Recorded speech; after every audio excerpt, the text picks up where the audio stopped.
बाजार गिरावट के साथ हुआ बंद। जानिए 10 अक्टूबर को कैसी रह सकती है इसकी चाल।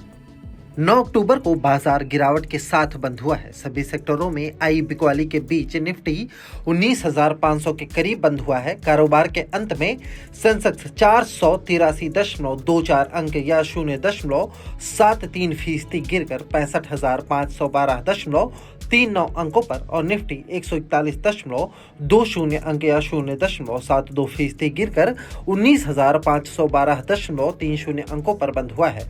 लगभग 970 शेयर बढ़त के साथ बंद हुए हैं, जबकि 2,699 शेयर गिरावट के साथ बंद हुए हैं। वहीं 129 शेयरों में कोई बदलाव नहीं हुआ है। निफ्टी पर सबसे ज्यादा गिरावट वाले शेयरों में Adani ports, hero MotoCorp, BPCL, HDFC life और एम&एम शामिल हैं, जबकि बढ़ने वाले शेयरों में HCL technologies, doctor Reddy's laboratories, TCS, Tata consumer और एचयूएल शामिल है। बीएसई में लिस्टेड कंपनियों का कुल मार्केट कैपिटलाइजेशन आज 9 अक्टूबर को घटकर 315.94 लाख करोड़ रुपए पर पहुंच गया, जो इसके पिछले कारोबारी दिन यानी शुक्रवार 6 अक्टूबर को 319.86 लाख करोड़ रुपए पर था। इस तरह बीएसई में लिस्टेड कंपनियों का मार्केट कैप आज करीब 3.92 लाख करोड़ रुपए घटा है। 10 अक्टूबर को कैसी रह सकती है बाजार की चाल। प्रोग्रेसिव शेयर्स के निदेशक आदित्य गग्गर का कहना है कि ग्लोबल जियोपॉलिटिक्स तनाव ने दुनिया भर में मार्केट सेंटीमेंट पर नेगेटिव असर डाला है और भारतीय बाजार भी इससे अछूते नहीं हैं। आज हफ्ते की शुरुआत गिरावट के साथ हुई थी।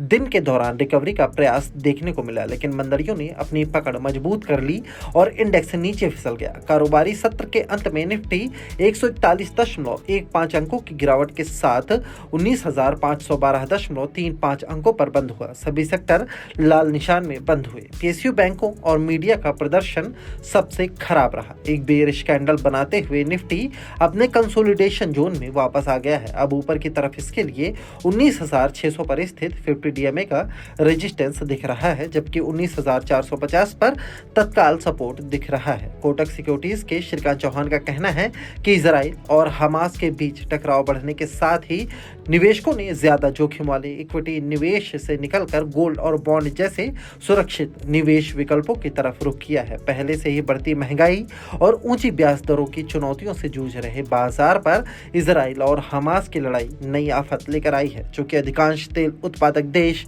इस युद्ध के करीब है, ऐसे में लंबे समय तक युद्ध चलने से अंतर्राष्ट्रीय कच्चे तेल की कीमतों में उछाल आ सकता है। कच्चे तेल की कीमतों में तेजी के चलते भविष्य में तेल आयात बिल और घरेलू महंगाई में बढ़त देखने को मिलेगी, जिसके चलते केंद्रीय बैंक कठोर रुख अपनाने के लिए मजबूर हो सकते हैं। इस अनिश्चितता भरे माहौल में निवेशक सोने और डॉलर एसेट्स को प्राथमिकता दे रहे हैं। इसके चलते इक्विटी बाजार में भी भारी गिरावट आई है। तकनीकी नजरिए से देखें तो आज एक गैप डाउन ओपनिंग के बाद निफ्टी 50 डे एसएमए यानी सिंपल मूविंग एवरेज या 19,650 के स्तर से नीचे कारोबार करता दिखा। अब ये निफ्टी के लिए तत्काल रेजिस्टेंस बन गया है। यह बाधा पार कर लेने पर निफ्टी 19,700 से 19,725 के स्तर तक जा सकता है, जबकि 19,480 पर पहला सपोर्ट है। सपोर्ट टूटने पर ही निफ्टी 19,400 से 19,390 के स्तर तक गिर सकता है। moneycontrol.com पर दिए गए विचार एक्सपर्ट्स के अपने निजी विचार होते हैं। वेबसाइट या मैनेजमेंट इसके लिए उत्तरदायी नहीं है। यूजर्स को मनी कंट्रोल की सलाह है कि कोई भी निवेश निर्णय लेने से पहले सर्टिफाइड एक्सपर्ट्स की सलाह लें।